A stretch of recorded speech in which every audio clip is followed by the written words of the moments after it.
The rain was coming down hard that Tuesday night when David Johnson stepped out of his office building in downtown Seattle. At 38, he had everything most people dreamed of: a successful software company, a penthouse apartment, and enough money to buy whatever he wanted. But as he walked to his car, David felt the same emptiness that had been eating at him for 3 years now. Ever since his wife left and took their 8-year-old daughter to live across the country, the parking garage was nearly empty at 9 in the evening. David's footsteps echoed as he made his way to his BMW, thinking about another lonely dinner and another night of wondering what his daughter was doing. He had tried calling her earlier, but his ex-wife said she was busy with homework. It was always something. Just as David reached his car, he heard shouting coming from the old apartment building next to his office complex. The building was run down, with peeling paint and broken windows that the landlord never seemed to fix. David had walked past it hundreds of times but never paid much attention. Tonight was different. A man's voice was yelling and David could hear a woman crying. Then came another sound that made his blood run cold, a baby screaming. David stopped walking and listened. The voices were getting louder, and he could hear things being thrown around inside one of the ground-floor apartments. For a moment, David considered getting in his car and driving away. This wasn't his business, and he had learned to mind his own affairs. But then he heard the woman scream, a sound of pure terror that cut through the rain and traffic noise. Without thinking, David found himself walking toward the building. The front door was propped open with a brick, and David could see a narrow hallway with flickering lights. The shouting was coming from apartment 2B. Through the thin walls, he could hear a man's voice getting more and more angry. "You think you can just leave me? You think you can take my kid and run?" The man was yelling. "I'll show you what happens when you try to leave." David heard something crash, maybe a lamp or a chair. The baby's crying got louder, and the woman was begging now, saying, "Please don't hurt him. He's just a baby."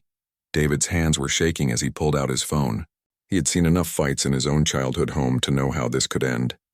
His father had been the same way. Angry, violent, always blaming everyone else for his problems. David had sworn he would never be like that, and he had kept that promise. But hearing it happen to someone else brought back memories he had tried to forget. Before he could dial 911, the apartment door flew open. A man in his 30s came out, tall and muscular with tattoos covering his arms. He was dragging a small child, maybe 18 months old, who was crying and reaching back toward the apartment. The man's face was red with anger, and David could smell alcohol even from where he stood. Behind them, a young woman stumbled out of the apartment. Her lip was bleeding and she had a bruise forming on her cheek. She was maybe 24 or 25, with long dark hair that was now messy and tangled. She was wearing a waitress uniform that was torn at the shoulder. "Give me back my son," she cried, trying to grab the child. "Please, Tony, don't do this." The man named Tony pushed her away so hard that she fell against the wall. "He's my kid too, and you're not taking him anywhere. We're leaving, and you'll never see him again." That's when David stepped forward. "Hey, what's going on here?" Tony turned around, still holding the crying child. His eyes were bloodshot, and David could see the rage burning in them. "Mind your own business, rich boy. This is between me and my family." "It looks like you're hurting that woman and scaring that child," David said, trying to keep his voice calm. "Maybe we should all just take a step back here." Tony laughed, but there was no humor in it. "You think your fancy suit makes you better than me? You think you can tell me what to do with my own family?" The woman on the ground looked up at David with desperate eyes. "Please help us," she whispered. "He's going to take my baby away." David could see the fear in her face, the same fear he had seen in his mother's eyes so many years ago. He pulled out his phone and started dialing 911. "You call the cops and I'll disappear with this kid," Tony threatened. "You'll never find us." But David had already pressed the call button. When the operator answered, he spoke clearly and calmly. "I need police and an ambulance at 1247 Pine Street, apartment 2B. There's a domestic situation in progress, and a woman needs medical attention." Tony's face went white when he heard David giving the address. He looked around wildly, then started walking quickly toward the parking lot, still carrying the child. "Come on, buddy, we're going for a ride," he said to the crying toddler. "No," the woman screamed, trying to get up but falling back down. "Don't take Michael." David knew he had to do something, but Tony was bigger and stronger, and David wasn't a fighter. Instead, he stayed on the phone with the 911 operator. describing what was happening and which direction Tony was going. "There's a man leaving in a dark blue pickup truck," David said into the phone. "License plate starts with K7, I can't see the rest. He has a small child with him, and the mother is here injured." Tony reached his truck and threw the child into the passenger seat. David could hear the little boy crying, "Mama, Mama," as Tony slammed the door and drove off into the rainy night. David ran back to the woman who was now sitting against the wall, sobbing. "The police are coming," he told her. "And an ambulance. You're going to be okay." She looked up at him with tears streaming down her face. "He took my baby," she said. "Tony took my little boy. I don't know where he's going." David knelt down beside her. "What's your name?" "Rosa," she said quietly. "Rosa Martinez. And my son is Michael. He's only 18 months old. Rosa, I'm David Johnson. The police are going to find your son, okay? Can you tell me about Tony?" "What's his last name?"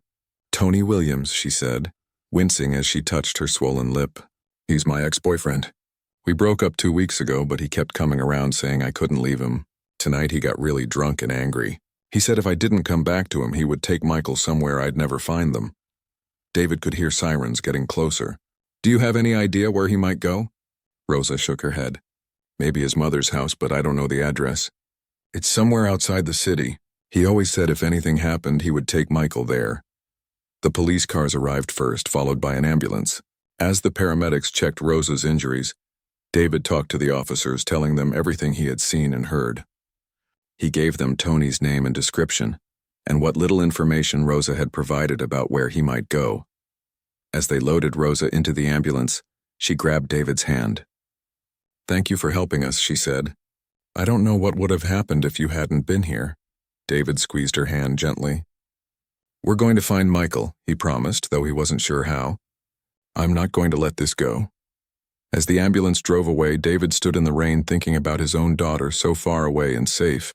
Somewhere out there, a little boy named Michael was scared and confused, taken from the only parent who truly loved him. David made a decision that would change everything. He wasn't going to walk away from this. David couldn't sleep that night. Every time he closed his eyes, he heard little Michael crying, "Mama, Mama," as Tony drove away into the darkness. By 6 in the morning, David was already dressed and heading to the hospital where they had taken Rosa. He found her in a small room in the emergency wing, staring out the window with bandages on her face. Her left eye was swollen shut and her arm was in a sling. When she saw David, she tried to smile, but it clearly hurt. "Any news about Michael?" she asked before David could even say hello. David shook his head. "The police are looking, but they need more information. I was hoping you might remember something else about Tony or where he could have gone." Rosa's good eye filled with tears. "I keep thinking about my baby. He must be so scared. Tony gets angry when Michael cries, and Michael always cries when he's away from me." She wiped her face with her good hand. "I should have left sooner. I should have protected him better." "This isn't your fault," David said, sitting in the chair next to her bed. "Tony is the one who chose to do this. But we're going to find Michael, I promise you that." A nurse came in to check on Rosa, and David stepped outside to make some phone calls. His first call was to his lawyer, Robert Chen, who had helped him through his own divorce. "Robert, I need a favor," David said. "I need the best private investigator you know, someone who specializes in finding missing children." "That's a pretty specific request for 7 in the morning," Robert replied. "What's going on?" David explained the situation, and Robert was quiet for a moment. "You know this could get complicated, right? If you're not family, there are limits to what you can legally do." "I know," David said, "but I can't just walk away from this. That little boy is in danger." An hour later, David was sitting in a coffee shop across from Linda Walsh, a former FBI agent who now worked as a private investigator. Linda was in her 50s with gray hair and sharp eyes that seemed to see everything. "Tell me about this Tony Williams," Linda said, pulling out a notebook. David gave her all the information Rosa had provided, plus what he had observed during the confrontation. Linda asked detailed questions about Tony's appearance, his truck, and anything else David could remember. "The police have already put out an alert for the truck," Linda said. "But guys like Tony usually ditch their vehicles pretty quickly. He's probably borrowed a car from a friend or family member by now. So how do we find him?" Linda smiled grimly. "We follow the money and the connections. Guys like Tony don't disappear into thin air. They go to people they know, places they feel safe. I'll start with public records. Property ownership, employment history, criminal background. Then we'll talk to neighbors, ex-girlfriends, anyone who might know where his family lives. David spent the rest of the morning back at the hospital with Rosa. The doctor said she could go home that afternoon, but she had nowhere safe to go. Her apartment was a crime scene, and she was afraid Tony might come back. I have some money saved up, Rosa said quietly. Maybe enough for a motel room for a few days. But after that, she didn't finish the sentence. Don't worry about money right now, David said. I know a safe place you can stay while we look for Michael. David called his assistant and arranged for Rosa to stay in a hotel near the hospital. It was one of the nicer places in the city, with good security and room service. Rosa protested that it was too expensive, but David insisted. That afternoon, Linda called with some preliminary information. I found Tony's mother, she said. Her name is Patricia Williams, and she lives in a small town called Millbrook, about 3 hours north of Seattle. She owns a house there, and Tony has been arrested twice for staying there when he was supposed to be in court for other charges. Should we call the police in that town? David asked. Already did. They're going to do a welfare check, but they can't search the house without more evidence. If Tony's smart, he's probably not there anyway, but it's a starting point. David drove Rosa to the hotel that evening. She moved slowly, wincing with each step.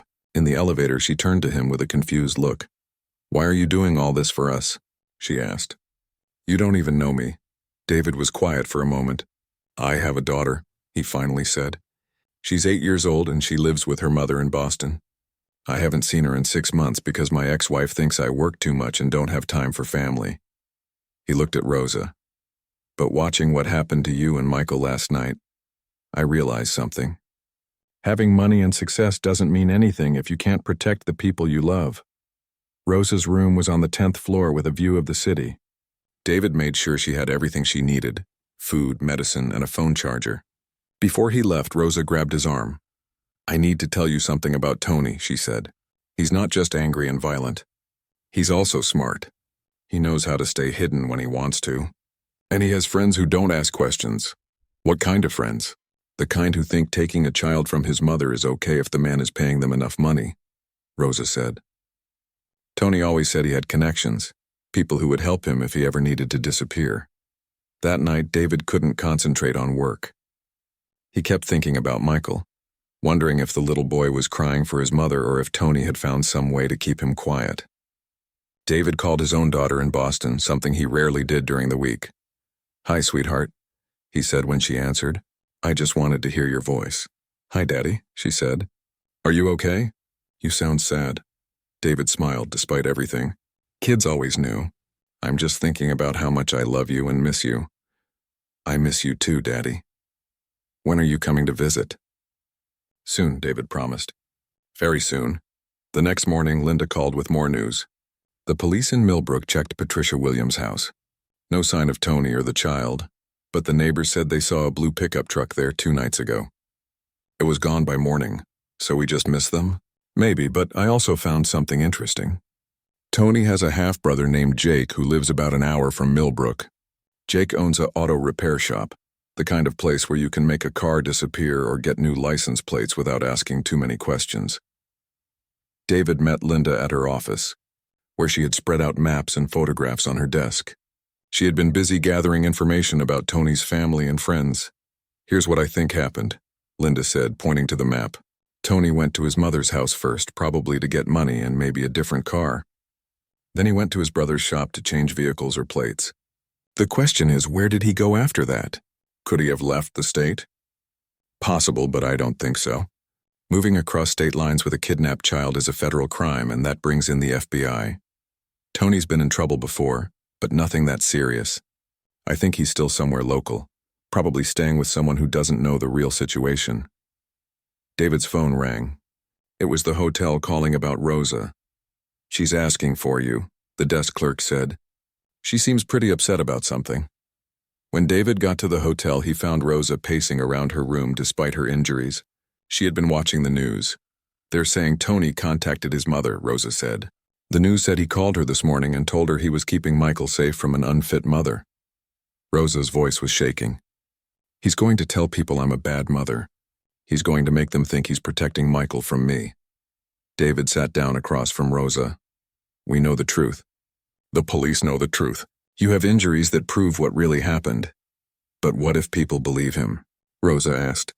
What if his family convinces a judge that I'm dangerous? I'm not even a citizen yet. My English isn't perfect. What if they take Michael away from me permanently? For the first time since this started, David felt a chill of real fear. He had been thinking about this as a simple case of finding a kidnapped child. But Rosa was right.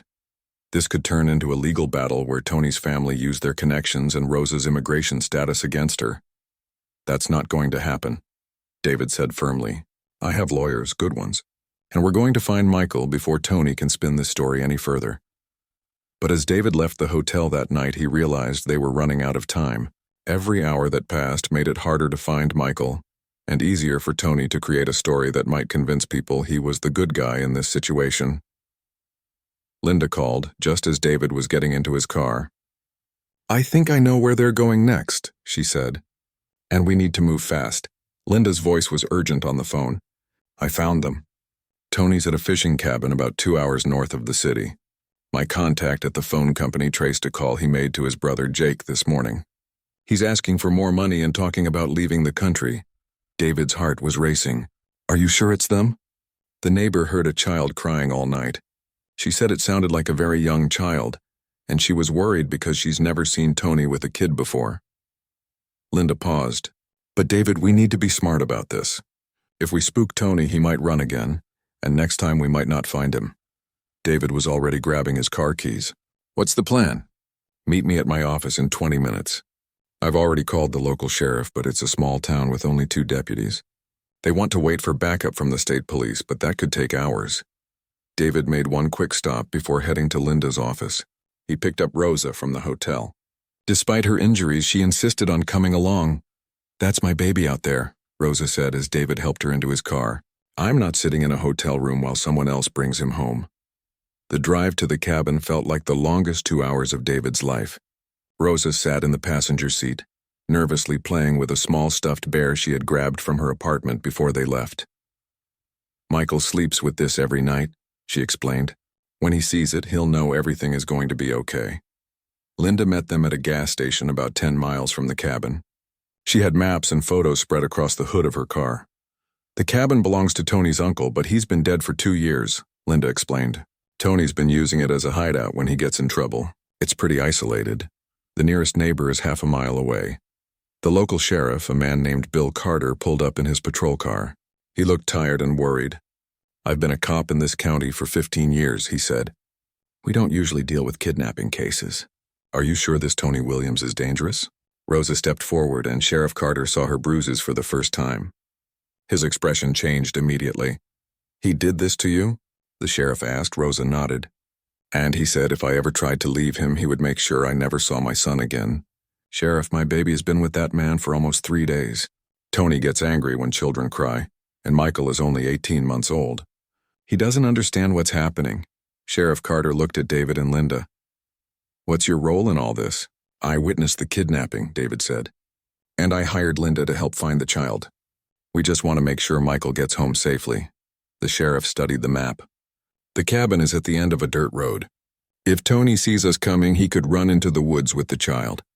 It's thick forest out there. We might not find them until it's too late. Linda had an idea. What if we create a distraction? Tony's been calling his brother Jake asking for money. What if Jake shows up at the cabin and keeps Tony busy while we get into position? David pulled out his phone. I have a better idea. What if I go in first? Everyone stared at him. That's not safe, Sheriff Carter said. You're no T-trained for this kind of situation. But I'm not a cop either, David replied. If Tony sees police cars, he might panic and hurt Michael. But if I show up alone, maybe I can talk to him, keep him calm while you get into position. Rosa grabbed David's arm. What if he hurts you too? David looked at Rosa, then at the photo of the cabin. 3 days ago, I was just a guy walking to his car after work. I could have ignored what was happening and driven away. But I didn't, because sometimes you have to take risks to do what's right. After much discussion, they came up with a plan. David would drive to the cabin alone and try to talk to Tony. He would wear a small recording device so the others could hear what was happening. Sheriff Carter and his deputy would position themselves in the woods behind the cabin, while Linda watched the road in case Tony tried to run. The dirt road to the cabin was rough and narrow. David's BMW wasn't made for this kind of driving, but he managed to make it to a small clearing where he could see the cabin through the trees. It was old and run down with a rusty truck parked outside. David's hands were shaking as he walked up to the front door. He could hear voices inside, Tony's angry voice and Michael's crying. David took a deep breath and knocked. The voices inside stopped. David waited, then knocked again. "Who is it?" Tony's voice came through the door. "My name is David Johnson. I'm the guy who was there the night you took Michael. I want to talk to you." The door opened a crack and David could see Tony's face. He looked terrible, unshaven with dark circles under his eyes. Behind him, David could see Michael sitting on an old couch, crying and holding a dirty blanket. "What do you want?" Tony asked suspiciously. "I want to help you," David said, hoping he sounded convincing. "The police are looking for you everywhere. They think you're a kidnapper, but I know you're just trying to protect your son." Tony opened the door a little wider. "Finally, someone who gets it. Rosa is crazy, you know. She was going to take Michael away from me, move to another state where I'd never see him again." David stepped closer. "That must have been really scary for you. No father should have to worry about losing his child." "Exactly," Tony said, his voice getting louder. "I have rights too. Just because she's his mother doesn't mean she gets to make all the decisions." Michael was crying harder now, reaching toward the door. David's heart broke seeing the little boy so upset and dirty. He looked like he hadn't eaten a proper meal in days. "Can I come in?" David asked. "Maybe we can figure out a solution that works for everyone." Tony hesitated, then stepped back. The cabin was a mess. Empty beer bottles everywhere, dirty dishes in the sink, and the smell of old food and cigarettes. Michael was sitting on the couch wearing the same clothes from 3 nights ago. "Hey there, buddy," David said softly to Michael. The little boy looked at him with big, scared eyes. "He's been crying for his mama," Tony said, sounding frustrated. "I've tried everything, but he won't stop." "Kids are supposed to love their fathers, right?" David sat down across from Tony, keeping his voice calm. "How much sleep have you gotten in the last 3 days?" Tony rubbed his face. "Not much. Michael cries all night, and I keep thinking the cops are going to show up. My brother won't return my calls, and my mom is mad at me for getting her involved." "That sounds really hard," David said. "You know, I have a daughter. When she was Michael's age, she used to cry for hours when she was away from her mother. It didn't mean she didn't love me, she was just scared and confused." Tony looked at Michael, who was still reaching toward the door and whimpering, "Mama." "Maybe he just needs to see Rosa for a little while," David suggested carefully. "You could still be part of his life, but in a way that doesn't scare him so much." Tony's face darkened. "Rosa called the cops on me. She probably told them I'm some kind of monster." "She's scared too," David said. "She just wants to know that Michael is safe. If you brought him back, showed everyone that you're a good father who was just worried about his son, people might understand." For a moment, Tony seemed to consider this, but then he shook his head. "No way. The minute I show up with Michael, they'll arrest me. Rosa probably has a restraining order already." David could hear his earpiece crackling. Sheriff Carter was trying to communicate something, but David couldn't make out the words. "Tony, look at Michael," David said. "Really look at him. Does he seem happy here?" Tony looked at his son, who was now crying so hard he was having trouble breathing. The little boy's face was red and streaked with tears, and he kept saying, "Mama, Mama," over and over. "He just needs time to adjust," Tony said. But his voice didn't sound convinced. That's when David heard a car engine outside. Tony heard it too and jumped up, looking out the window. "You brought the cops?" Tony yelled, his face turning red with anger. "You lied to me." David stood up slowly, keeping his hands visible. "Tony, nobody wants to hurt you. We just want to make sure Michael is okay." Tony was pacing now, running his hands through his hair. "They're going to arrest me. They're going to say I'm a bad father." "Not if you do the right thing now," David said. "Give Michael to me and let's walk out of here together. Show everyone that you love your son enough to put his needs first." Tony looked at Michael, then at David, then back at the window where he could see Sheriff Carter approaching the cabin. "I never meant for it to be like this," Tony said quietly. "I just wanted to be a good dad." Michael was reaching toward David now, tears streaming down his little face. David could see that the toddler was exhausted and hungry. "You can still be a good dad," David said, "but right now Michael needs his mother." Tony stared at his son for a long moment. Then slowly, he picked up Michael and handed him to David. "Take care of him," Tony said, his own eyes filling with tears. As David held Michael close, he felt the little boy's body relax for the first time in 3 days. Outside, he could hear Rosa calling Michael's name as she ran toward the cabin. The hardest part was over, but David knew the real challenges were just beginning. The moment Rosa saw Michael in David's arms, she broke down crying. She ran to them, her injuries forgotten, and gently took her son from David. Michael immediately stopped crying and buried his face in his mother's neck. "Mi amor, mi bébé," Rosa whispered, holding Michael tight. "Mama's here now. You're safe." Tony stood in the doorway of the cabin, watching the reunion. Sheriff Carter approached him slowly, handcuffs ready, but Tony didn't resist. He just looked tired and defeated. "I need to call a lawyer," Tony said quietly as the sheriff read him his rights. David felt relieved that Michael was safe, but he knew this was far from over. As they drove back to the city, Rosa sat in the back seat with Michael, who had fallen asleep in her arms for the first time in 3 days. "What happens now?" Rosa asked. David glanced at her in the rearview mirror. "The legal system takes over. Tony will be charged with kidnapping and you'll get custody of Michael back officially." But Linda, who was following in her own car, had called with some troubling news. David pulled over at a rest stop to take the call. "We have a problem," Linda said. "Tony's family has hired a very expensive lawyer. They're claiming that Tony was protecting Michael from an unsafe environment. They're saying Rosa is an unfit mother because she's undocumented and working multiple jobs." David felt his stomach drop. "Can they do that?" "They're going to try." Tony's mother, Patricia, filed papers this morning claiming she should have temporary custody of Michael while the case is being decided. She's saying that both Tony and Rosa are unfit parents, but at least Tony is a U.S. citizen with family support. Rosa overheard the conversation and started crying again. "I knew this would happen. They have money and lawyers and I have nothing." "That's not true," David said firmly. "You have me." The next few days were a whirlwind of legal meetings and court appearances. David hired the best family law attorney in the city, a woman named Catherine Brooks who specialized in immigration and custody cases. "This is going to be expensive," Catherine warned David during their first meeting. "Tony's family has resources and they're going to fight dirty. They're already spreading stories about Rosa being an irresponsible mother who put her child in danger by staying with an abusive man." "How much will it cost?" David asked. Catherine looked at her notes. "Could be anywhere from $50,000 to $200,000 depending on how long this drags out." David didn't hesitate. "Whatever it takes." But the Williams family was playing a game David hadn't expected. 3 weeks after Michael was rescued, David got a call from his business partner. "David, we need to talk. Someone's been asking questions about our company. About you specifically. They want to know about your finances, your personal life, everything." David knew immediately what was happening. "Tony's family is investigating me." "Why would they care about you?"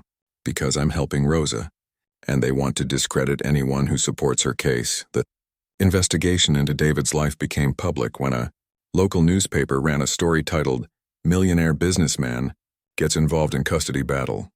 The article made it sound like David was some kind of rich guy trying to buy his way into a family that wasn't his.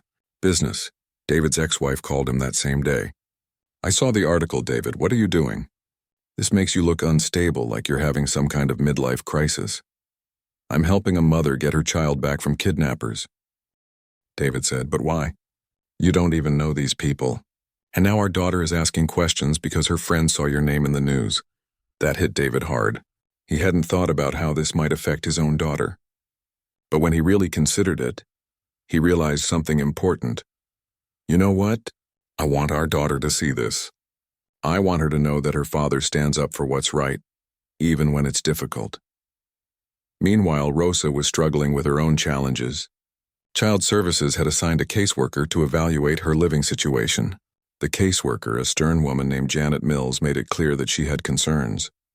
"Miss Martinez, you're living in a hotel room paid for by a man you barely know," Janet said during her visit. "You don't have a permanent address, stable income, or family support in this country. How do you plan to provide a stable environment for Michael?"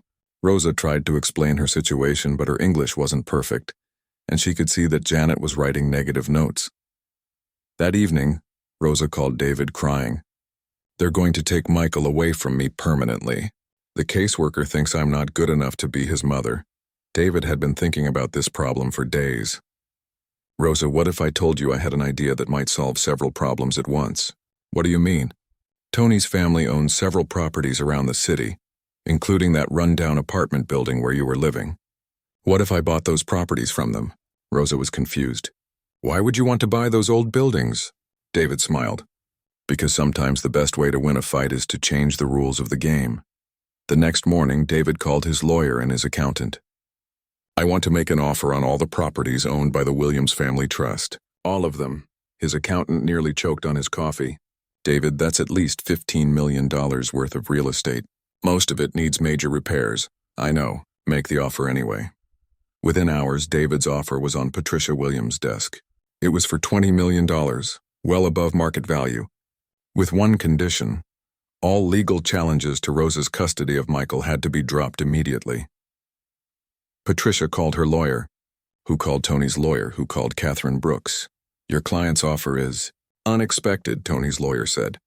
But Mrs. Williams wants to know why he would pay so much for those properties. Catherine, who had been briefed by David, smiled. My client is a businessman. He sees potential in those properties for affordable housing development. The fact that this resolves the custody dispute is just a bonus. But there was another part of David's plan that he hadn't told anyone about yet. That afternoon, he met with Rosa at a coffee shop near the courthouse. Rosa, I need to ask you something, and I want you to think carefully before you answer, David said. How would you feel about working for my company? Rosa looked surprised. Doing what? I've been working as a waitress in cleaning offices. I don't know anything about technology. Linda did some research on you, David said, pulling out a folder. You have an engineering degree from Mexico, and you worked for 3 years as a project manager for a construction company before you came to the United States. Rosa's eyes widened. How did you know that? I know you've been working survival jobs to pay the bills, but that's not who you really are. My company is expanding into renewable energy projects. I need someone who understands both engineering and project management. Someone who can help us work with Latino communities on solar energy installations. Rosa was quiet for a long moment. David, why are you doing all this? Buying buildings, offering me a job. It's too much. David thought about his daughter, about the article in the newspaper, about everything that had happened since that rainy night 3 weeks ago. 3 weeks ago, I was a rich guy who had everything except the things that really mattered. I hadn't seen my daughter in months. I spent my days making money but never really helping anyone. He looked at Rosa. Helping you and Michael reminded me what it feels like to do something that actually matters. Rosa reached across the table and squeezed David's hand. You saved my son's life. I will never forget that. 2 days later, Patricia Williams signed the papers. All charges against Rosa were dropped. Michael was officially returned to her custody, and David became the owner of 15 properties throughout the city. But the biggest surprise came that evening when David's phone rang. It was his ex-wife. David, I owe you an apology, she said. Our daughter saw the final article about the custody case being resolved. She told me she's proud of you for helping that family. She wants to come visit you. David smiled, looking out his office window at the city where somewhere, Rosa was putting Michael to bed in a safe, clean apartment for the first time in weeks. Tell her I can't wait to see her, David said, and tell her I have some new friends I'd like her to meet. 6 months later, David barely recognized the old apartment building where he had first heard Rosa and Michael crying for help. The peeling paint was gone, replaced with fresh yellow siding. New windows let in bright sunlight, and the broken front door had been replaced with a secure entrance system. A small playground sat where the old dumpsters used to be. David walked through the lobby, checking on the renovation progress. The building now housed 12 families, all of them single mothers who had been referred through local social services. Each apartment had been completely rebuilt with new kitchens, safe electrical systems, and child-proof features throughout. Mr. Johnson, the daycare center is ready for your inspection, said Carlos, the construction foreman David had hired to oversee all the building renovations. David smiled as he walked into what used to be the building's basement.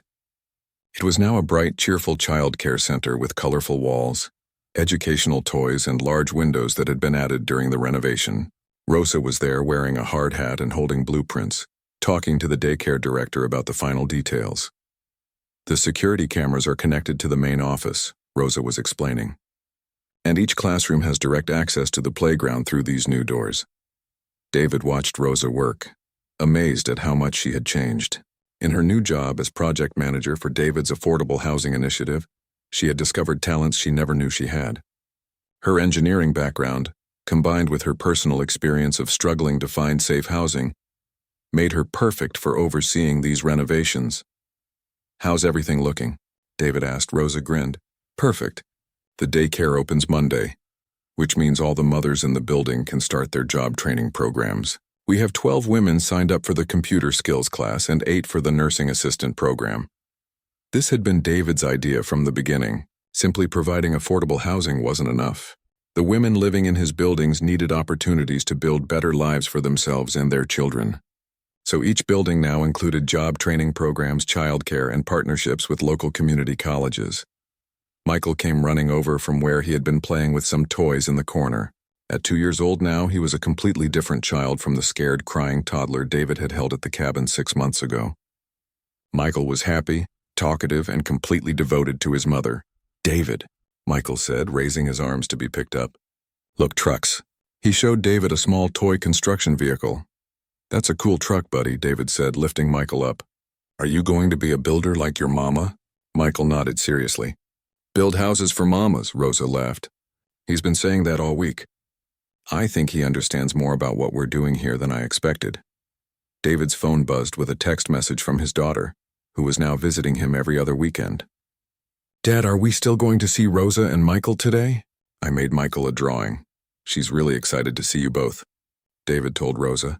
"She's been working on that drawing all week." The relationship between David and his daughter had completely changed since the custody battle. She was proud of what her father was doing, and she loved spending time with Michael and Rosa. David's ex-wife had even admitted that their daughter seemed happier and more confident since she started visiting regularly. "We should head upstairs," Rosa said. "I want to show you the apartment that just became available. I think it would be perfect for the new family moving in next week." They took the elevator to the 3rd floor, with Michael chattering about everything he saw. The available apartment was bright and clean, with new appliances and safety features throughout. But what made David proudest was a small framed certificate hanging by the front door. "Every family gets one when they move in," Rosa explained. "It explains the building's history, how it was renovated, and what we hope to accomplish. Here." David read the certificate. "This building was transformed through the belief that every child deserves a safe home and every parent deserves the chance to build a better future. Welcome to your new beginning." As they walked back downstairs, Rosa got a call from Linda Wall, the private investigator who had become a close friend to both of them. "Linda wants to meet us for lunch," Rosa told David after hanging up. "She has news about Tony." An hour later, they met Linda at a small restaurant near David's office. Michael was taking a nap in his stroller, and Linda was smiling in a way that suggested good news.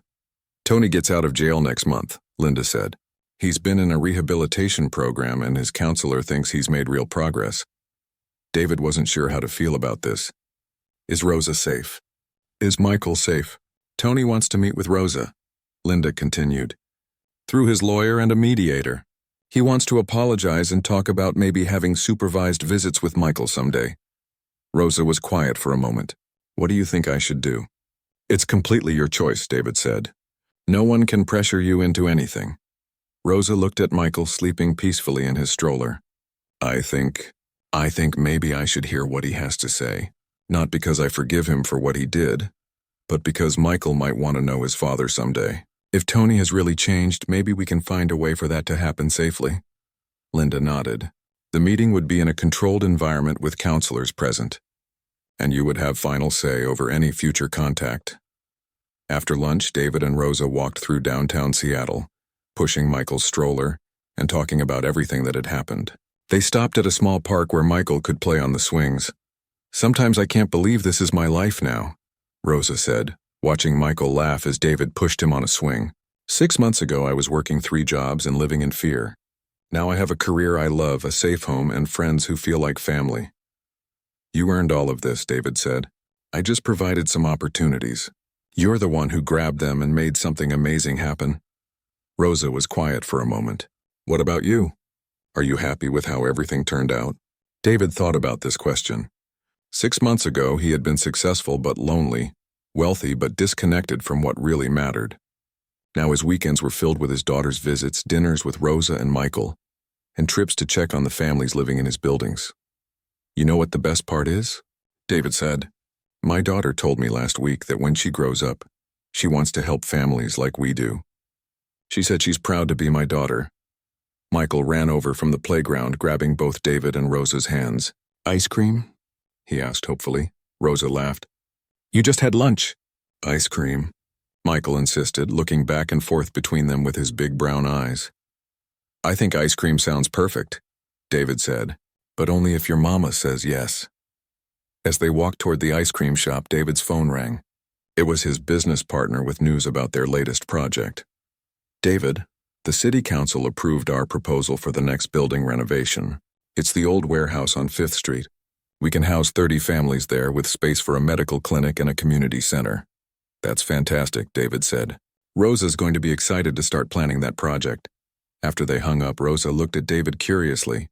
Another building? The biggest one yet, David said. And I can't think of anyone better to manage the project. That evening, David stood on the balcony of his penthouse apartment looking down at the city lights. His phone buzzed with a text from his daughter. Dad, I told my mom that I want to spend the summer with you.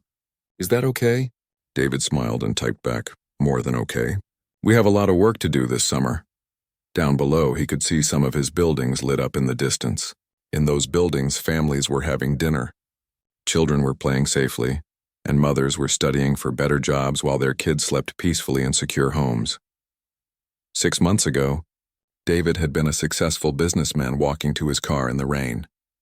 Tonight he was still successful, but success meant something completely different now. It meant Michael calling him by name and running to hug him. It meant Rosa trusting him enough to build a future together as friends and partners in helping others. It meant his own daughter being proud of who her father had become. The next morning, David's alarm woke him early as usual. But instead of heading straight to his corporate office, he drove to the newest building renovation site. Rosa was already there with her hard hat and blueprints, talking to the construction crew about the day's work. Ready to build some more dreams? She asked when she saw him. David put on his own hard hat and smiled. Let's get to work. As they walked through the construction site, planning how to turn another old building into homes for families who needed a fresh start, David realized something important. Sometimes the most successful thing you can do with your life is use it to help someone else rebuild theirs.